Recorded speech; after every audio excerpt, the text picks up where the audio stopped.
اعوذ باللہ من الشیطان الرجیم بسم اللہ الرحمن الرحیم الحمد للہ الذی لا یبلغ مدحتہ القائلون ولا یحصی نعماءہ العادون ولا یعدی حقہ المجتہدون الذی لیس لصفتہ حد محدود ولا نعت موجود ولا وقت معدود ولا اجل ممدود فطر الخلائق بقدرته ونشر الرياح برحمته الصلاة والسلام على الرسول المسدد المصطفى العمجد المحمود الأحمد سيدنا ومولانا ومولى الكونين جد الحسن والحسين وعاني أبا القاسم محمد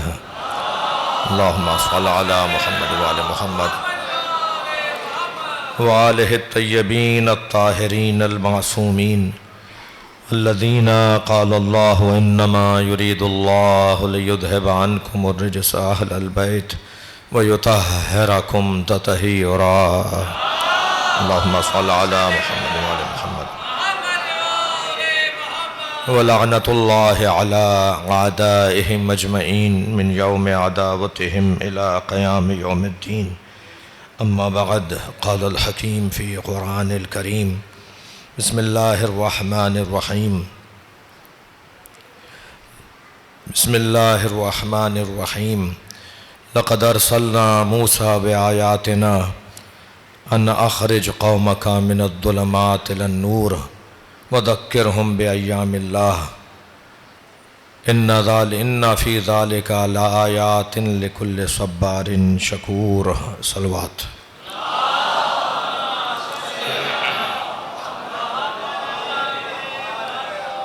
سخاوت صاحب کے والد کا نام کیا ہے؟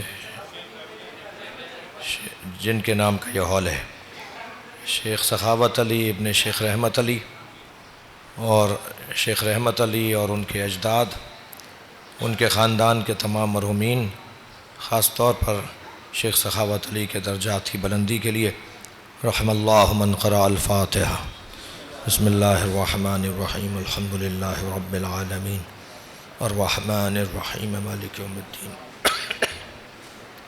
ایاک نعبد و ایاک نستعین اهدنا الصراط المستقیم صراط الذین انعمت علیہم غیر المغضوب علیہم ولا الضالین بسم اللہ الرحمن الرحیم قل هو اللہ احد اللہ الصمد لم یلد ولم یولد ولم یکن له کفوا احد بسم اللہ الرحمن الرحیم قل هو اللہ احد اللہ الصمد لم یلد ولم یولد ولم یکن له کفوا احد بسم اللہ الرحمن الرحیم قل هو اللہ احد اللہ الصمد لم یلد ولم یولد ولم یکن له کفوا احد اللہم صل علی محمد وعلی محمد مغفرت کے لیے بلند تر صلوات پڑھیں گے اللہم صل علی محمد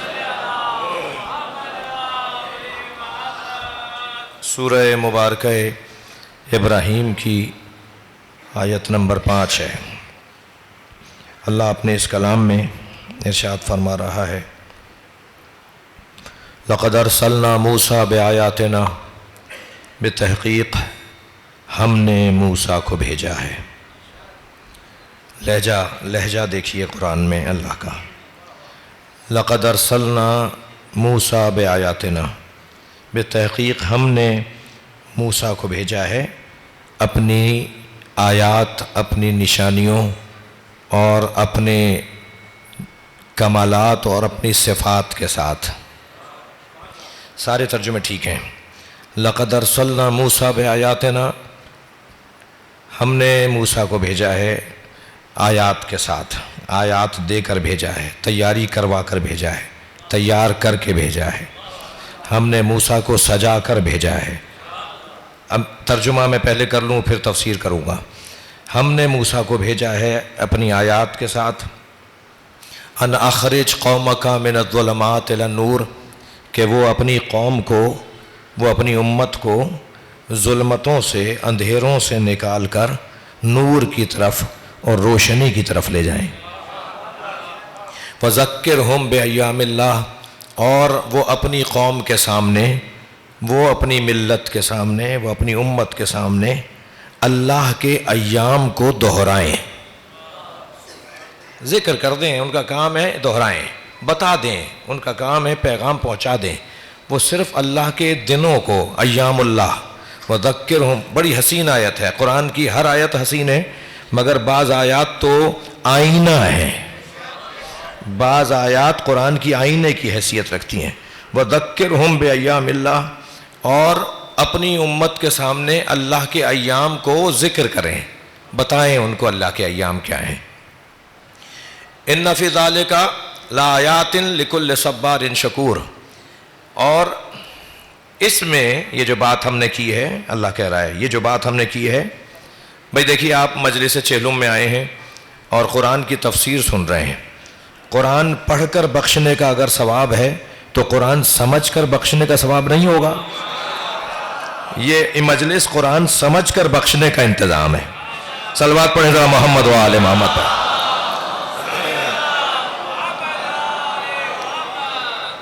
اور اس مجلس کا جیسا کہ شاہ صاحب نے فرمایا، عالم شاہ جی نے فرمایا، میں خود چاہتا تھا کہ خدمت کروں، حاضر ہوں، اس لیے کہ جس کی مجلس ترہیم ہے، مجلس چہلم ہے، اس نے پورے پاکستان کے بالعموم اور بالخصوص کراچی والوں پر ایک خاص احسان کیا ہے. اور وہ سب کو پتہ ہے، قبرستان وادی حسین کے نام سے ایک ایسی آبادی کہ جہاں اس کے اوپر بات کی جائے تو پھر عالم شاہ جی کہیں گے کہ یہ تو میرے بولنے کی بات تھی، یا آپ نے کیوں بتا دیا. لیکن شیخ صاحب کے ساتھ عالم شاہ جی کا تعاون، ان کی معاونت، ان کی ہمکاری، اور اس خاندان کا ان پر اعتبار، اور یقیناً صحیح اعتبار تھا جو اب تک ثابت ہو رہا ہے. تو یہ میرے لیے سعادت مندی ہے کہ میں اس مجلس میں حاضر ہو جاؤں. مگر آپ میرا کسی حد تک حال محسوس کر رہے ہیں. میں کوئی 10 دن بعد اس کیفیت میں آیا ہوں. دعا فرمائیں کہ تمام جو تکلیفیں مومنین کو ہیں، بیمار ہیں، سارے مومنین جو یہاں بھی بعض دوست عزیز شخصیات بزرگان تشریف فرمائیں، اللہ سب کو شفا و صحت عطا فرمائے. دعاؤں کی قبولیت کے لیے بلند صلوات پڑھیں. اللہم صل علی محمد. تو عرض کر رہا ہوں کہ اللہ ارشاد فرما رہا ہے ان فی ذالک، یہ جو بات اللہ نے ابھی کی ہے نا کہ ہم نے موسیٰ کو بھیجا ہے آیات کے ساتھ. ہم نے موسیٰ کو اس لیے بھیجا کہ وہ اپنی امت کو، اپنی قوم کو اندھیرے سے نکال کر نور کی طرف لے جائیں، اور یہ ساری باتیں. اور ہم نے موسیٰ کو حکم دیا ہے کہ وہ اپنی امت کے سامنے اللہ کے دنوں کو بیان کریں. یہ جو پوری بات ہے اس میں ان فی ذالک لآیات لکل صبار شکور، آیات نشانی ہے ان لوگوں کے لیے جو صابر بھی ہیں اور شاکر بھی ہیں، جو صابر بھی ہیں وہ اور شاکر بھی ہیں. اللہ یقین جانیے، میں آیت کے آخری حصے سے بات کو شروع کرتا ہوں. اللہ صابروں اور شاکروں کو بہت عزیز رکھتا ہے. اللہ صابروں اور شاکروں کو بہت دوست رکھتا ہے. صبر کرنے والا اللہ کا حبیب ہے، شکر کرنے والا اللہ کا دوست ہے. اس لیے کہ صبر اور شکر ہی کا تو سارا مسئلہ ہے. بھائی سب کچھ ہونے کے باوجود بھی یہ مطمئن نہیں ہے، یہ 10 لاکھ کی سیلری لینے پر بھی مطمئن نہیں ہے، اور وہ ٹھیلے والا 100 روپے بچا کے لاتا ہے تو مطمئن نظر آتا ہے. تو اللہ کے نزدیک تو معتبر وہ ہے نا کہ جو صابر بھی ہے اور شاکر بھی ہے. ہر حال میں، ہر کیفیت میں، ہر حال میں اللہ کا شکر اور اس کی بارگاہ میں صبر. یعنی استقامت. صبر سے مراد یہ نہیں ہے کہ روتا نہیں ہے صابر ہے. جو روتا نہیں ہے وہ تو جلاد ہے. رونے سے صبر کا کوئی تعلق ہی نہیں ہے. کہ صاحب یہ روتے نہیں ہیں، بہت صابر ہیں. یہ صابر نہیں ہے، بیمار ہے. جسے رونا نہیں آتا وہ بیمار ہے، اسے علاج کروانا چاہیے. جی زیادہ رونے والوں کو اللہ نے پسند کیا ہے. بچہ بھی نہ روئے تو اس کی حیات کی علامت سامنے نہیں آتی. کسی فرد کے رونے سے اگر اس کی زندگی ثابت ہوتی ہے تو کسی قوم کے رونے سے اس کی زندگی ثابت کیوں نہیں ہوگی؟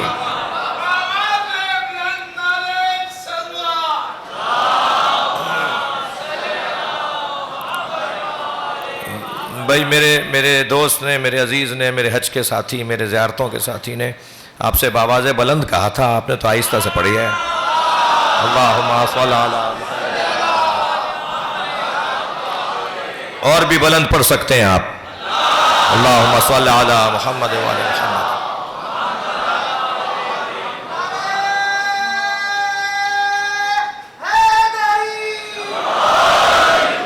جب حضرت نبی مکرم پر حالات سخت ہوئے، گھٹن کا دور شروع ہوا، شیب ابی طالب کا دور کہیے، سوشل بائیکاٹ کیا گیا، مکے والوں نے نبی مکرم سے تعلق کو اہل مکہ نے توڑ دیا، کوئی بات کرنے کو تیار نہیں تھا۔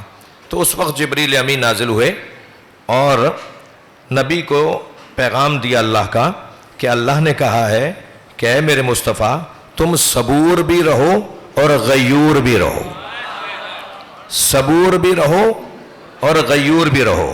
یہ غیور کا لفظ کتنا سنا ہے میرے بچوں نے؟ ذرا آج اس کی تشریح سن لیجئے۔ صبور بھی رہو اور غیور بھی رہو۔ تو نبی نے فرمایا کہ صبور اور غیور کیسے رہا جائے؟ آپ نے سوال اس لیے کیا تاکہ روایت بنے، روایت بنے گی تو آج مجلس میں بیان ہوگی۔ سرکار جبریل سے پڑھ نہیں رہے تھے، ہمیں پڑھانے کے لیے پوچھ رہے تھے۔ ماحول بنایا، ایک نظام مرتب کیا سرکار نے۔ فرمایا کیسے صبور اور غیور ہو؟ اللہ کا جواب آیا کہ غیروں کی دشمنی پر صبور رہو اور اپنوں کی دشمنی پر غیور رہو۔ ہاں، میرے ایک عزیز تشریف فرمائیں جو مجھے اکثر دعا دیتے ہیں کہ اللہ آپ کو اپنوں کے شر سے محفوظ رکھے۔ ایک صلوات پڑھیں ذرا محمد و آل محمد۔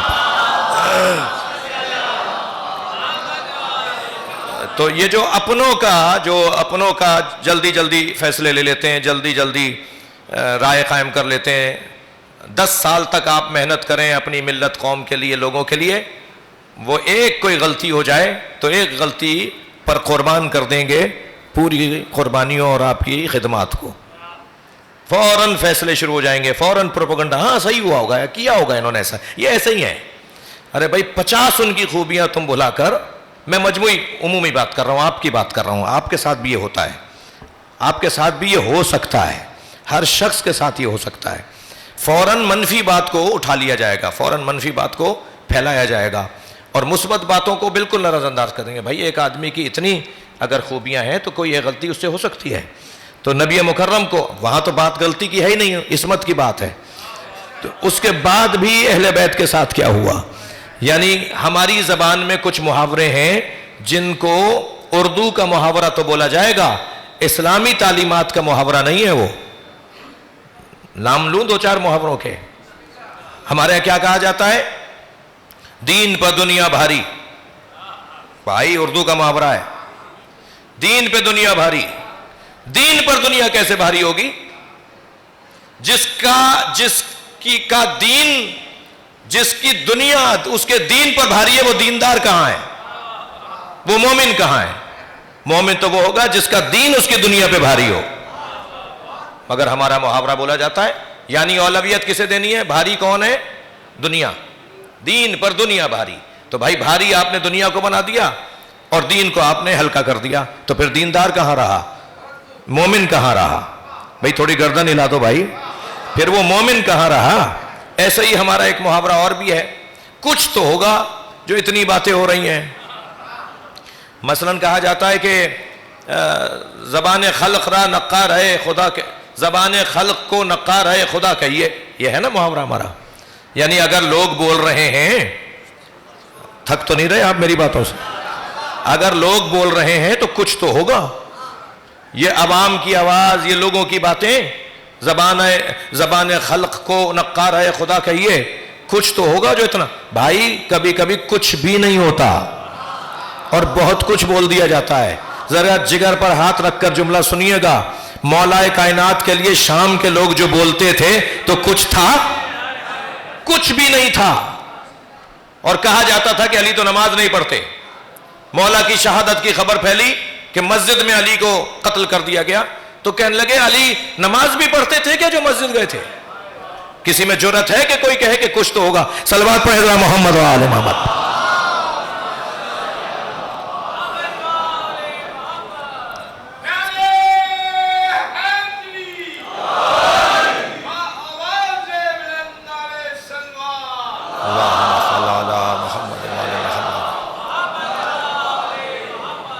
ایک اور بس صلوات ہدیہ کریں۔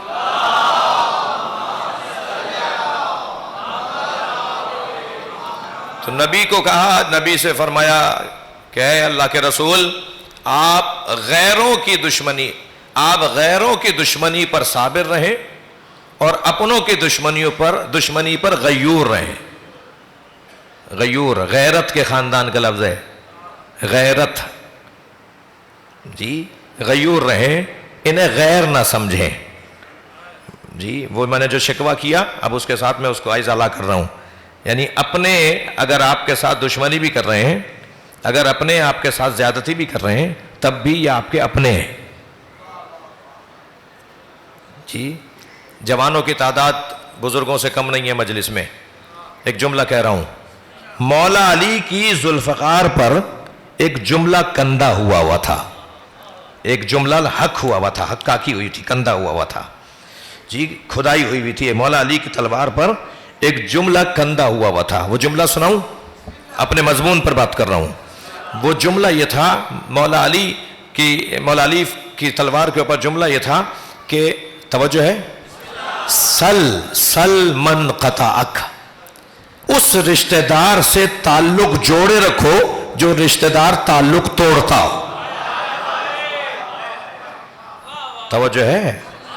ہمارے یہاں تو کہا جاتا ہے انہوں نے شادی میں نہیں بلایا، میرے چچا زاد بھائی نے مجھے فلاں اس میں نہیں بلایا، وہ ہمارے آتا نہیں ہے، وہ ہمیں بلاتا نہیں ہے، وہ سلام نہیں کرتا، وہ سلام کا جواب نہیں دیتا۔ یہ وہ کرتا ہے نا، اس کے یہ کرنے سے رشتہ ٹوٹ نہیں رہا۔ بھائی توجہ چاہوں گا آپ سے، جو چیز اللہ بنا کر بھیجتا ہے اسے بندے توڑ نہیں سکتے۔ یہ رشتے اللہ نے بنائے، فلاں کا نواسا بنایا ہے، آپ اپنی پسند سے نہیں بنے، فلاں کے بھتیجے بنے، فلاں کے چچا زاد بنے، فلاں کے بھانجے بنے، یہ ہم اپنی پسند سے نہیں بنے، یہ اللہ نے ہمیں رشتوں میں ڈھال کر بھیجا ہے۔ تین چیزیں ہی تو ہم لے کر آئے نا اللہ کے ہاں سے۔ کوئی ڈاکٹر پیدا نہیں ہوا، کوئی انجینئر پیدا نہیں ہوا، کوئی مفتی، کوئی مجتہد پیدا نہیں ہوا۔ میں آپ کی اور اپنی بات کر رہا ہوں، ائمہ کی بات نہیں کر رہا۔ ہاں، یہ وہاں سے پڑھ کر آئے ہیں، یہ وہاں سے قابل بن کر آئے ہیں، یہ وہاں سے سج کر آئے ہیں۔ بات میں آپ کی اور اپنی کر رہا ہوں۔ ہم جو آئے ہیں نا اس دنیا میں، وہ صرف تین چیزیں لے کر آئے ہیں۔ ہم ڈاکٹر انجینئر بن کر نہیں آئے، ہم تین چیزیں لے کر آئے ہیں۔ اللہ نے تین چیزوں پر ہمیں دنیا میں بھیجا ہے۔ سب سے پہلی چیز روح، یا پہلی چیز بدن، دوسری چیز روح۔ بدن بنا پہلے، پھر 4 مہینے کے بعد اس میں روح آئی، تو بدن، دوسری چیز روح، اور تیسری چیز ہے تعلقات۔ تعلقات ہم اللہ کے یہاں سے لے کر آئے ہیں، یہ رشتے اللہ نے بنا کر بھیجے ہیں۔ جب رشتے اللہ نے بنا کر بھیجے ہیں تو پھر اللہ کا بنایا ہوا تو کوئی توڑ نہیں سکتا۔ جب علی کو اللہ نے امام اور ولی بنا دیا تو ساری دنیا مانے تب بھی ولی ہے، نہ مانے تب بھی علی ہی ہے۔ تمہارے نہ ماننے سے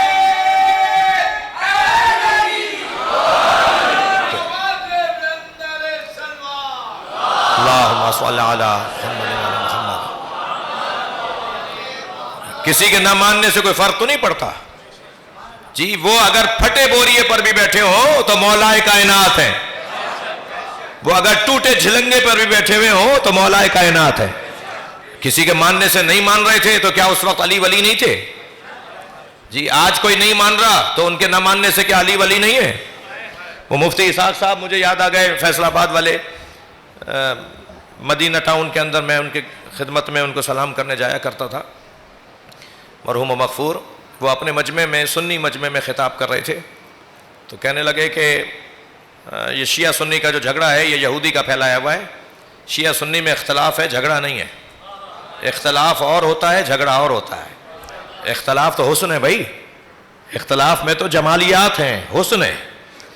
تو جب انہوں نے یہ بات کی تو ایک سوال کی پرچی آ گئی، کہا مفتی صاحب آپ نے کہا کہ سنی شیعہ کا جھگڑا یہودی کا پھیلایا ہوا ہے، تو شیعوں کا تو کلمہ علیحدہ ہے، شیعوں کی تو اذان علیحدہ ہے، شیعوں کی تو روزہ وہ 8 منٹ بعد کھولتے ہیں ہم سے، وہ تو نماز 8 منٹ بعد پڑھتے ہیں، اور ایک لمبی لسٹ انہوں نے بتا دی کہ یہ تو یہ کرتے ہیں، یہ تو یہ کرتے ہیں۔ تو مفتی صاحب نے کہا ان سارے سوالات کے جوابات تمہاری کتابوں میں لکھے ہوئے ہیں، تم اپنی کتابیں اگر پڑھ لو تو تم پھر شیعوں پر اعتراض نہ کرو۔ تو انہوں نے بعض سوالات کے جوابات دیے اس نشست میں، جو میں نے دیکھی نشست ان کی. ان میں سے ایک جواب انہوں نے دیا کہ تم جو یہ کہہ رہے ہو کہ شیعوں کا کلمہ علیحدہ ہے، تو شیعہ کیا پڑھتا ہے؟ شیعہ کیا پڑھتا ہے؟ لا الہ الا اللہ نہیں پڑھتا، محمد الرسول اللہ نہیں پڑھتا. تم بھی لا الہ الا اللہ پڑھتے ہو، وہ بھی پڑھتا ہے. تم بھی محمد الرسول اللہ پڑھتے ہو، وہ بھی پڑھتا ہے. شیعہ ان دو کلموں کے بعد ایک کلمہ اور پڑھتا ہے، اور وہ ہے علی ولی اللہ. تو اپنے مجمع سے کہنے لگے مجھے ہاں نا میں بتانا، علی اللہ کے ولی نہیں ہے؟ اپنے مجمع سے کہہ رہے ہیں مجھے ہاں نا میں بتاؤ علی اللہ کے ولی نہیں ہے؟ تو سارے مجمع نے کہا ہاں علی اللہ کے ولی ہیں. تو کہنے لگے بس فرق یہی ہے تم مانتے ہو اور بولتے نہیں ہو، وہ مانتے بھی ہیں بولتے بھی ہیں. صلوات پڑھ لیں ذرا محمد و آل محمد.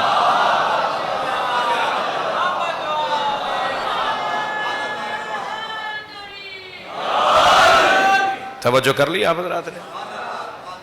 تو بھائی کسی کے ماننے سے رشتہ داری ختم نہیں ہو، نہ ماننے سے رشتہ داری ختم نہیں ہوگی. میں خوش آمد تو مجھے آتی نہیں ہے، نام ہی میرا شہنشاہ حسین ہے، تو میں خوش آمد نہیں کر رہا. یہ جو شیخ برادری ہے اور جو کراچی کے خواجہ برادری ہے، یعنی پنجاب کے شیخ برادری نارووالی اور کراچی کی خواجہ برادری، انہوں نے جو رشتہ داروں کا خیال رکھنے کی مثال قائم کی ہے، وہ دیگر برادریوں کے سیکھنے کے لیے بہت بڑا ذخیرہ ہے. اور رشتہ داروں کو بھی مضبوط ہونا چاہیے اور خاندانوں کو بھی مضبوط ہونا چاہیے. جی برادریاں بنے، جیسے امروہہ سادات نے برادری بنائی، جیسے سارن والے سادات نے برادری بنائی، جیسے شیخ برادری ہے، جیسے خواجہ برادری ہے. بہت اچھی بات ہے، 100% اسلامی تعلیمات کے مطابق ہے. بس ایک وائرس اس کے اندر آنے سے اگر بچا لیا جائے، ایک بیکٹیریا کا خیال رہے کہ وہ نہ آنے پائے. ایک کرونا ہے بڑا خطرناک، جو اس برادری میں اگر آ گیا تو اس کو برباد کر دے گا، اور وہ یہ ہے کہ دوسری برادریوں کو کمزور بنانے کی نیت نہ ہو. صلوات پڑھیں ذرا محمد و آل محمد پر. اپنی برادری کو مضبوط بنانا نہ صرف عیب نہیں ہے، ثواب ہے. لیکن دوسری برادری کو اگر کمزور بنانے کی نیت آ گئی تو یہ خطرناک کرونا ہے، جو الحمدللہ ان لوگوں میں نہیں ہے، کسی میں بھی نہیں ہے. سب ماشاءاللہ خدمت کر رہے ہیں. اور یہ جو تعلقات غیور اور صبور، مجلس چہلم میں آئے بھائی، میں ایسی ہی باتیں کروں گا، برداشت کریں تھوڑی دیر مجھے آپ. جی اب آیت کا ذرا دوبارہ سے ترجمہ سنیے، بلکہ تفسیر سنیے. میں 7 بجے تک تو پڑھوں نا، شاید 7 بجے تک تو پڑھوں. 6:58 6:45 تک، 6:45 تک. ایک صلوات پڑھیں ذرا محمد و آل محمد.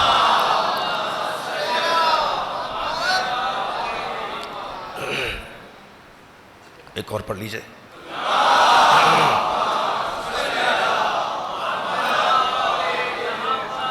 مجھ بیمار کو لا کر بٹھا دیا ممبر پر، تو اب آپ کو سہارا دینا پڑے گا تھوڑا سا. ایک صلوات اور نبی کی طرف.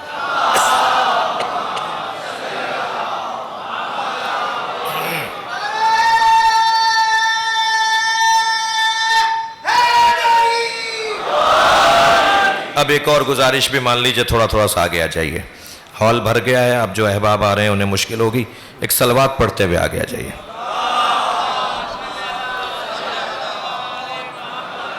مولانا آگے آ جائیے،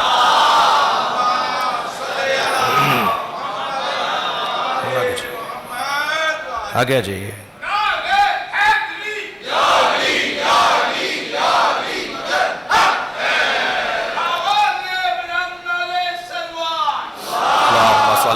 محمد والے محمد. بڑی عنایت آپ کا ممنون. آیت کو دوبارہ تفسیر کی نگاہ سے سنیں گے. لقد ارسلنا موسیٰ بآیاتنا، ہم نے موسیٰ کو بھیجا ہے، ہم نے موسیٰ کو بھیجا ہے، ہم نے بھیجا ہے موسیٰ کو. لہجہ دیکھیے، جسے اللہ بھیجے وہ اور ہے، جسے اللہ نکالے وہ اور ہے.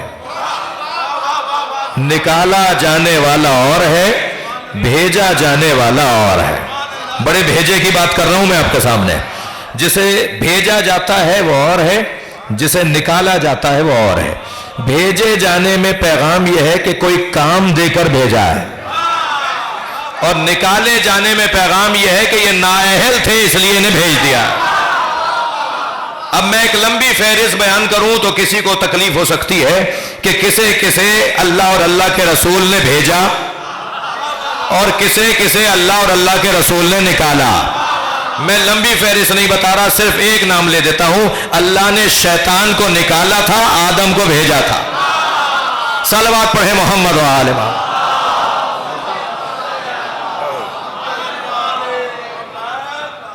توجہ کر لیا آپ نے؟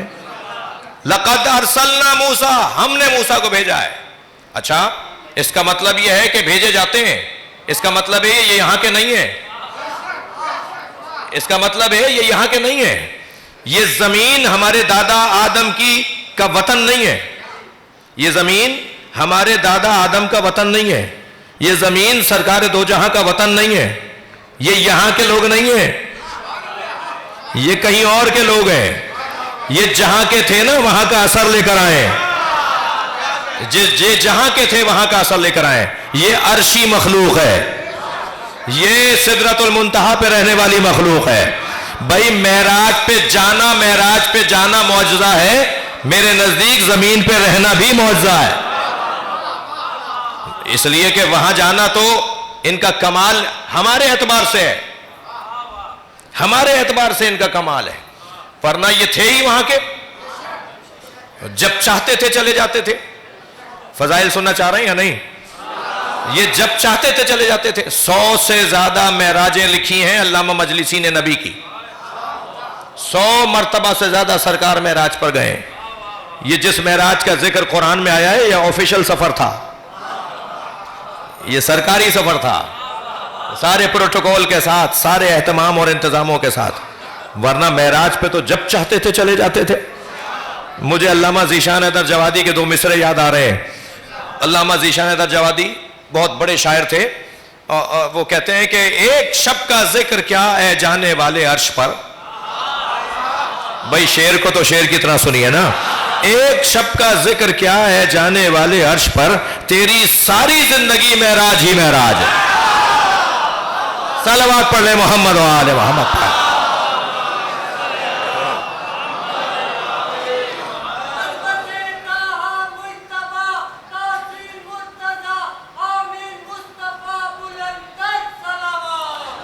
اللہم صلی علی محمد و آل محمد۔ توجہ کر لیا آپ نے؟ یہ وہاں سے آئے ہیں، یہ وہاں کا جہاں سے آئے ہیں وہاں کا اثر لے کر آئے ہیں۔ سارا ماحول بھی اگر کافروں کا ہو تو یہ موحد ہیں، یہ اللہ کے لوگ ہیں، یہ کام پر آئے ہیں، کسی مشن پر آئے ہیں، کسی ہدف کے مطابق آئے ہیں، یہ وہاں سے آئے ہیں، اور وہاں سے آئے ہیں تو وہاں کا اثر لے کر آئے ہیں۔ عزیزو، میرے نوجوانوں، بھائیوں، ہم سب اثر گزار بھی ہیں اور اثر پذیر بھی ہیں۔ ہمارے مزاج میں دوسروں پہ اثر ڈالنا بھی ہے، یہ بھی ہمارے مزاج کا اور ہماری فطرت کا حصہ ہے، اور دوسروں سے اثر لینا بھی ہماری فطرت کا حصہ ہے۔ ہم اثر پذیر بھی ہیں، ہم اثر گزار بھی ہیں۔ جس چیز میں ہم مضبوط ہوتے ہیں، جس چیز میں ہم مضبوط ہوتے ہیں اس میں اثر گزار ہوتے ہیں، اثر چھوڑتے ہیں، اور جس چیز میں ہم کمزور ہوتے ہیں اس میں اثر پذیر ہوتے ہیں۔ ایسا ہی یہ قاعدہ آ گیا سامنے، فارمولہ آ گیا سامنے۔ ہم جس میں کمزور ہوتے ہیں اس میں اثر پذیر ہوتے ہیں، جس میں مضبوط ہوتے ہیں اس میں اثر گزار ہوتے ہیں۔ اب یہ تو ہمارا حال ہے نا، اللہ جنہیں بنا کر بھیجے گا وہ اللہ جنہیں بھیجے گا انہیں کسی چیز میں کمزور رکھے گا ہی نہیں، تو جب وہ کسی چیز میں کمزور ہوں گے ہی نہیں تو وہ اثر پذیر نہیں ہوں گے، اثر گزار ہوں گے۔ تو سب سے پہلی بات تو یہ کہ یہ اثر گزار قبیلہ ہے، یہ وہاں سے آنے والے اثر چھوڑنے والے لوگ ہیں، یہ لوگوں کو متاثر کرتے ہیں۔ ان کی تو بیٹھک میں کوئی ہو کر آ جائے تو وہ رضی اللہ تعالیٰ عنہ ہو جاتا ہے۔ یہ اثر گزار لوگ ہیں، یہ اثر چھوڑنے والے لوگ ہیں۔ ہماری بڑی تعداد میں نوجوانوں کی گئی ہوئی ہے سمندر پار، یورپ کے علاقوں میں، مغرب کے علاقوں میں، امریکہ، آسٹریلیا، کینیڈا، بچے گئے ہوئے پڑھنے کے لیے۔ یہ یہاں سے جاتے وقت تو وعدہ کر کے جاتے ہیں کہ پڑھ کر واپس آؤں گا، اور جیسے ہی اس کی پڑھائی پوری ہو جاتی ہے تو پھر دوسری ان کو جو بھوت سوار ہوتا ہے وہ ہے پی آر لینے کا اور نیشنلٹی لینے کا اور گرین کارڈ لینے کا اور پاسپورٹ بنوانے کا. اچھا خود تو لوٹتے ہی نہیں ہیں, ابا اماں کو بھی بلا لیتے ہیں کہ آپ بھی وہیں آ جائیے, اور ابا اماں بھی کہتے ہیں یہاں کیا رکھا ہے, اور ہم بھی وہیں آ رہے ہیں. جی 23 مارچ گزری ہے تو مجھے 2 جملہ کہنے دیجئے. یہ وطن سے محبت نہیں ہے. تم پڑھنے گئے تھے, واپس آؤ اپنے وطن کی خدمت کرو. مایوس ہونے والا تو ویسے ہی علی والا نہیں ہوتا. اگر کوئی مجھے پلٹ کر یہ جواب دے میرے اس بات پر کہ مولانا کیا ہو رہا ہے پاکستان کے اندر, کیا کیا ہے ابھی الیکشن کے اندر, کیا ہوا ہے ابھی سیاسی ماحول کے اندر, آپ کہہ رہے ہیں واپس آ جاؤ, تو مایوس ہونے والا اہل بیت کا چاہنے والا نہیں ہوتا. مایوسی سے نکالنے ہی کو تو مجلس اعزا کہا جاتا ہے. اس مجلس اعزا میں کیا ہوتا ہے, یہ کیا کر رہا ہوں میں, صلوات پڑھے ذرا محمد و آل محمد.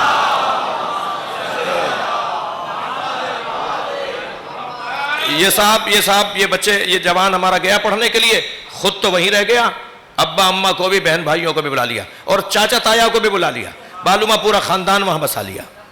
تم نے تو کیا ہو رہا ہے پاکستان. ہاں, اور اچھا صلاحیتیں جب باہر چلی جائیں گی, قابلیت جب باہر چلی جائے گی, تو پھر کیا گلا شکوا ہے بھائی, پھر کس سے گلا شکوا ہے. وطن میں واپس آؤ. اچھا یہ جو واپس بھی آتے ہیں نا کبھی کبھی, تو توتلے ہو کے تو اردو بولتے ہیں. ارے بھائی کیا ہو گیا تمہیں, بھائی میں عوامی خطیب ہوں, ایسے ہی پڑھتا ہوں میں, تو بھائی تمہیں کیا ہو گیا کہ وہ انگریزی بولتا ہوں نا میں, تو جو یہاں تم 25 سال سے اردو بول رہے تھے, سندھی بول رہے تھے, تم یہاں پنجابی, یہاں تم گجراتی بول رہے تھے, یہ وہاں جا کے کیا ہو گیا تمہیں, وہ نہیں وہاں کا اثر کیوں لے لیا سر. انہیں اردو سکھائی, انہیں گجراتی اور پنجابی سکھائی, کیونکہ تم کمزور تھے, کیونکہ تم کمزور تھے, اس لیے ان کا اثر تم پر آیا, تمہارا اثر اس پہ نہیں گیا. بھائی علامہ اقبال جب جرمنی پڑھنے گئے, میونخ یونیورسٹی سے انہوں نے پی ایچ ڈی کی, تو انہوں نے شرط لگا دی کہ میں انگریزی میں پڑھوں گا. وہاں جرمن زبان میں پڑھایا جاتا تھا. انہوں نے کہا میں تو نہیں پڑھتا جرمن زبان میں. اتنا قابل شاگرد تھا, اتنا ضروری تھا اس یونیورسٹی کے لیے, اتنا اثر گزار تھا, توجہ ہے, کہ وہاں کے نظام تعلیم کو تعلیمی زبان بدلنا پڑی, اور علامہ اقبال کی وجہ سے وہاں انگریزی میں تعلیم شروع ہوئی. اقبال تو پڑھنے کے بعد, واپس آنے کے بعد اور زیادہ وہاں کا اثر لے کر آتے نا, یہ تو الٹا ہو گیا, زیادہ انقلابی بن کر آئے. آپ ذرا دیکھ لیجئے, واپس آنے کے بعد انہوں نے زیادہ انقلابی شعر کہیں یا پہلے کہیں. 15,000 شعر کہہ کے گئے علامہ اقبال, 9,000 شعر فارسی میں, 6,000 شعر اردو میں. ان کے جو فلسفے ہیں وہ کبھی میں شاہ جی سے بھی کہوں گا کبھی علامہ اقبال پہ سیمینار کروائیں اور اقبال کا فلسفہ بیان کیا جائے. عزیزان گرامی, میں ایک جگہ ایک عشرے کے اندر میں نے علامہ اقبال کی ایک مثال دی, تو مجلس کے بعد ایک صاحب نے مجھے ٹوکتے ہوئے کہا کہ وہ تو یہ بھی پیتے تھے, وہ تو یہ بھی کرتے تھے. میں نے کہا جی آپ نے دیکھا ہوگا, آپ نے یہ کرتے ہوئے دیکھا ہوگا, جی آپ نے یہ کھاتے پیتے دیکھا ہوگا. ہم نے تو اقبال کا انقلاب دیکھا ہے, ہم نے تو اقبال کا پاکستان دیکھا ہے, ہم نے تو اس قرۂ ارض پر ایک اسلامی حکومت اقبال کے نظریے پہ بنتی دیکھی ہے. صلوات پڑھے محمد و آل محمد.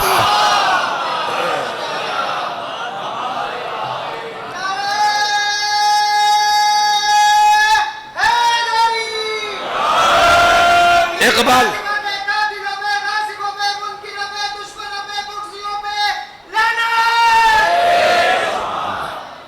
توجہ کر رہے ہیں آپ حضرات, تھک تو نہیں رہے میری باتوں سے جی. اقبال کیوں بھائی واپس کیوں آئے, واپس بھی آئے اور آ کر انہوں نے اثر بھی وہاں کا نہیں لیا. توجہ میرے ساتھ ہے آپ حضرات کی, تو وہاں کا اثر کیوں نہیں لیا. یہ عزیز آ جائیں تو میں اپنی بات پوری کروں. آ رہا ہے کوئی؟ اللہم صلی علی محمد. یہ شیخ صاحب یہ بورڈ بڑا کروا دیجئے آئندہ, یہ جو بورڈ میرے پیچھے لگا ہوا ہے نا, یہ تھوڑا سا پہلے آئندہ بڑا کروا دیجئے شاہ جی. جی ایک صلوات پڑھ لیں ذرا محمد. اللہم صلی علی محمد و علی محمد. کیوں ایسا ہوا کیوں ایسا ہوا؟ میں اپنے مضمون پر بات پوری کر رہا ہوں. اقبال واپس آئے، نہ صرف واپس آئے، واپس آ کر وہاں کا اثر لے کر نہیں آئے، بلکہ یہاں آنے کے بعد اور زیادہ بڑے انقلابی ہو گئے. انہوں نے اس کی علت بیان کی ہے، خود بتایا ہے کہ ایسا کیوں ہوا. وہ دو مصرے سن لیجئے آپ مجھ سے. اقبال کہتے ہیں کہ خیرہ نہ کر سکا مجھے جلوے دانش فرنگ. یورپ کی جو تعلیم تھی اس نے میری آنکھوں کو چندھایا نہیں، میری آنکھیں چندھائی نہیں. یورپ سے میری آنکھیں پھٹی کی پھٹی نہیں رہیں. خیرہ نہ کر سکا، کسی کی آنکھیں پھٹی رہ جائیں تو اسے کہتے ہیں خیرہ ہو گیا. خیرہ نہ کر سکا مجھے جلوے دانش فرنگ، فرنگ یعنی مغرب، یورپ. خیرہ نہ کر سکا مجھے جلوے دانش فرنگ، سرما ہے میری آنکھ کا خاک مدینہ و نجف.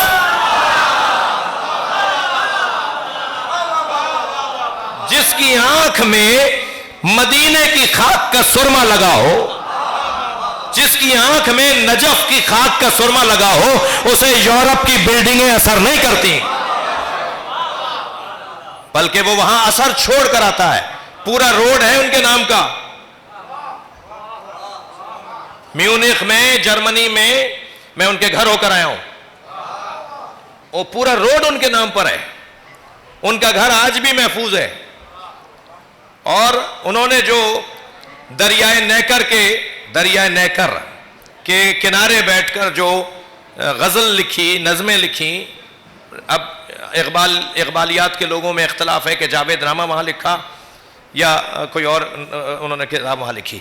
وہ جو پورا روڈ ہے، کیوں بھائی؟ وہ مشرقی بندہ تھا، وہ یہاں کا بندہ تھا، اپنا اثر چھوڑ کر آیا.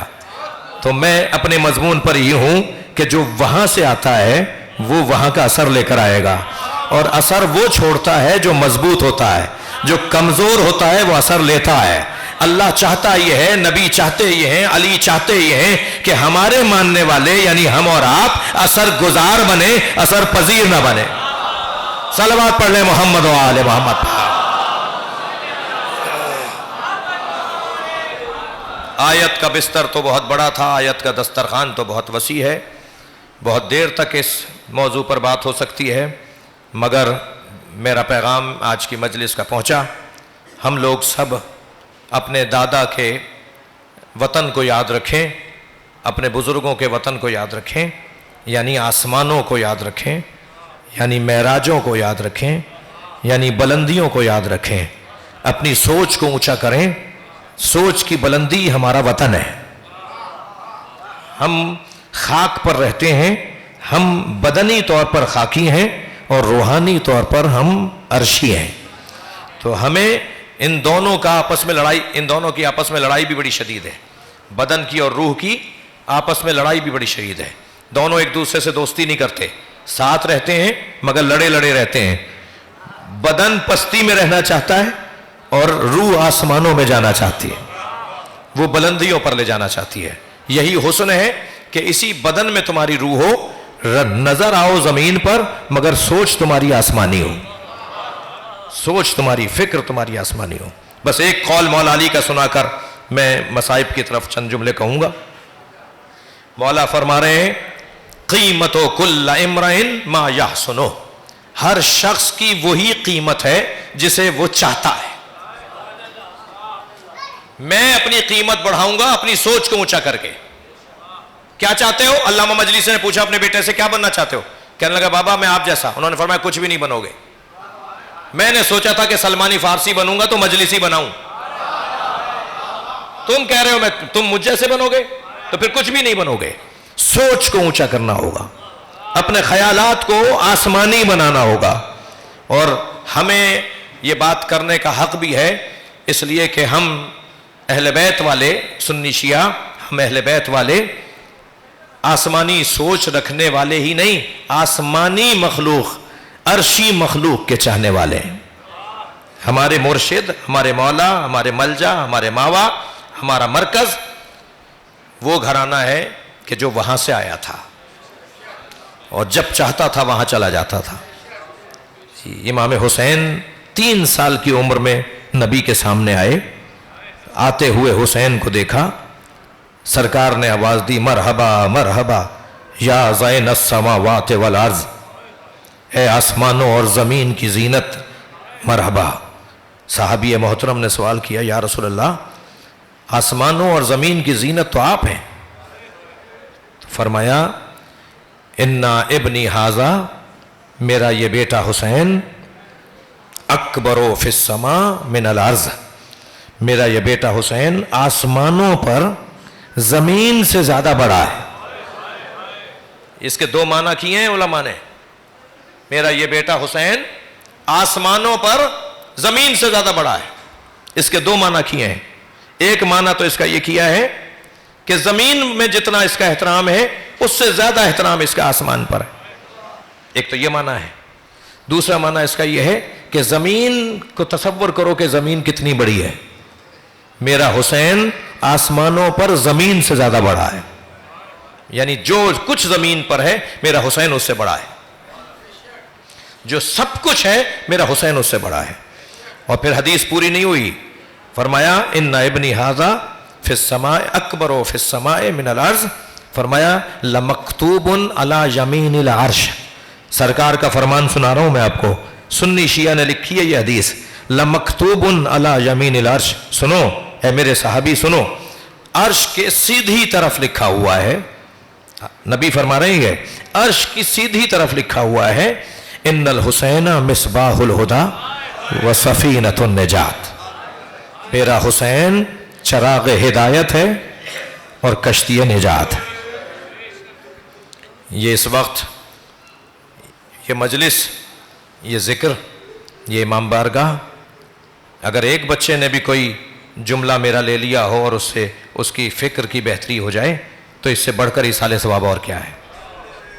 جی میں تو 1% کے اوپر بات کروں گا، اگر مجلس میں 1000 لوگ ہیں تو ایک آدمی اگر کوئی ایک بات اس کے لیے کام کی ہو تو اس سے بہتر ایصال ثواب اور کیا ہے؟ یہ حسین مولا کے نام پہ ہم جمع ہیں، مجلس تو پوری ہوگی ہی نہیں جب تک مجلس میں حسین کو سلام نہ کیا جائے۔ ہم مجلس کا مال، مجلس کا کمال، مجلس کی معراج اس مرحلہ بیان پر آ کر سمجھتے ہیں جب مصائب کو بیان کیا جاتا ہے۔ عزیزو، ایک عزیز کی، ایک بھائی کی، ایک باپ کی، ایک خاندان کے قبیلے کے بڑے کی مجلس چہلو میں ہے، چلیے میرے ساتھ ایک کائنات کے بڑے کو سلام کریں جس کا کربلا میں لاشا 3 دن بے گور و کفن رہا۔ اجرکم اللہ، اجرکم اللہ۔ جن کے مذہب میں رونا جائز ہے وہ تکلف کر کے نہ روئیں، جب آپ بلند آواز سے روتے ہیں نا تو امام جعفر صادق دعا دیتے ہیں، اور روتے ہوئے عزاداروں کو دیکھ کر امام رضا نے، امام محمد باقر نے، امام موسیٰ کاظم نے، ان ائمہ سے رونے والوں کے لیے روایات ہیں۔ ان ائمہ نے جب روتی ہوئی آوازیں، رونے والوں کی آوازیں سنتے تھے نا تو ہاتھ اٹھا کے دعا کرتے تھے اور کہتے تھے یا اللہ یہ ہمارے عامر کو زندہ کر رہے ہیں،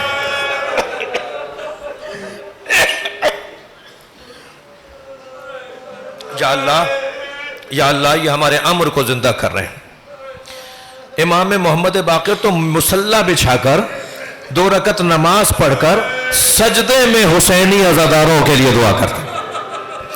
لہذا میں بچوں سے کہوں گا اگر رونا نہ آتا ہو نا تو اللہ سے آنسو مانگا کرو، اللہ سے ایک دعا ماہ رمضان میں یہ بھی مانگو کہ یا اللہ مجھے حسین پر گرنے والا آنسو عطا فرما، حسین کے نام پر میری آنکھوں میں آنسو آ جائے، مجھے یہ نعمت، یہ دولت عطا فرما۔ سلام ہو اس مظلوم پر جو صبح سے عصر تک لاشیں اٹھاتا رہا، ہر لاشا اجرکم اللہ، اجرکم اللہ، حق ہے بلند آواز سے رونا، اللہ مرحوم کے درجات کو بلند فرمائے۔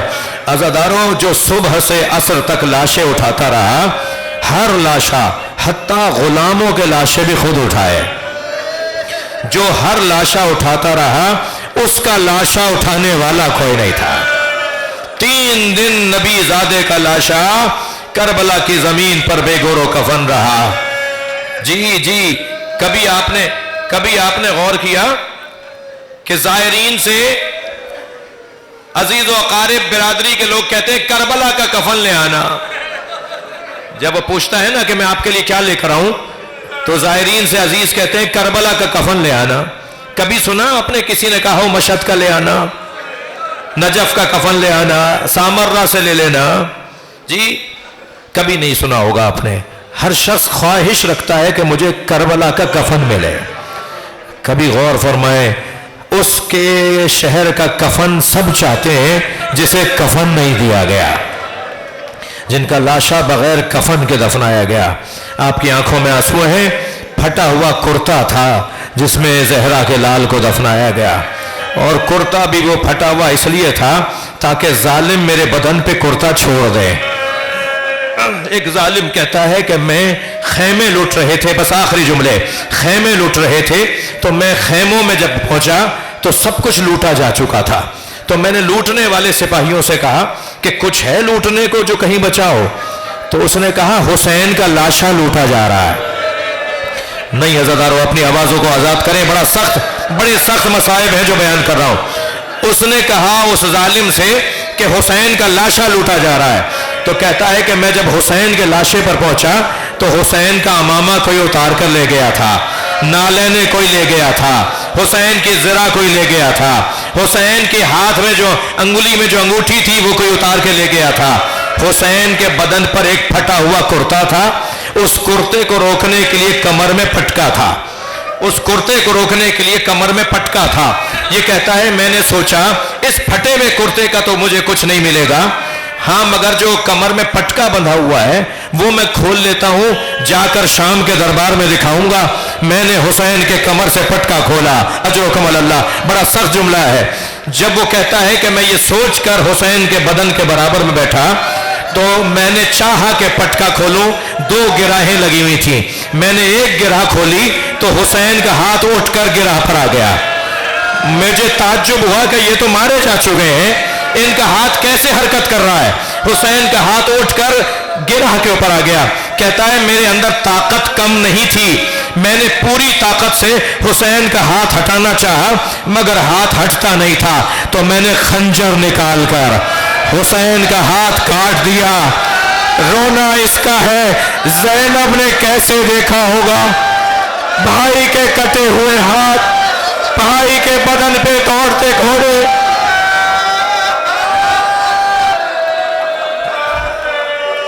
الا لعنت اللہ علی القوم الظالمین فسيعلم الذين ظلموا أي منقلب ينقلبون۔ یا اللہ ان آوازوں پر رحمت نازل فرما، مرحوم و مغفور کے درجات کو بلند فرما، ان کی کوتاہیوں سے درگزر فرما، انہیں جوار اہل بیت میں جگہ عطا فرما، خاص طور پر انہیں وادی حسین میں، وادی السلام میں مولا حسین کے خیمے کے ساتھ خیمہ عطا فرما۔ یا اللہ ان کے عزیز و قارب کو، پوری قوم کو ان کے لیے کار خیر کی توفیق عطا فرما، امام زمانہ کے ظہور میں تعجیل فرما۔ مزید سورہ فاتحہ کی التماس۔ بسم اللہ الرحمن۔ شیخ سخاوت علی ابن شیخ رحمت علی رحم اللہ۔ سخاوت علی ابن شیخ رحمت علی۔ بسم اللہ الرحمن الرحیم۔ الحمدللہ رب العالمین۔